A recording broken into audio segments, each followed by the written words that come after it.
তুমি কোন শহর?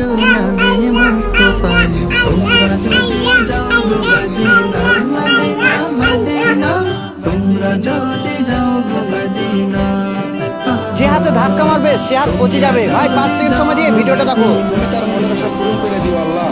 যে ভিডিওটা থেকে লাইক কমেন্ট কপি শেয়ার করে কমেন্টে আমি লিখে দেব।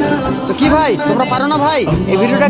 জান্নাতীরা যখন জান্নাতে ঢুকবে ফেরেশতারা জান্নাতীদেরকে বলবে ওয়া ইন্না লাকুম আন তাসিহু ফালা তাসমাউ আবাদা। ও জান্নাতীরা তোমরা আজীবন সুস্থ থাকবা, কোনোদিন চোখে মুখে বুকে মাখিও চোখে মুখে বুকে মাখিও বেতের মাটি মন বেতের মাটি আমার মনের রাজা তোমরা যদি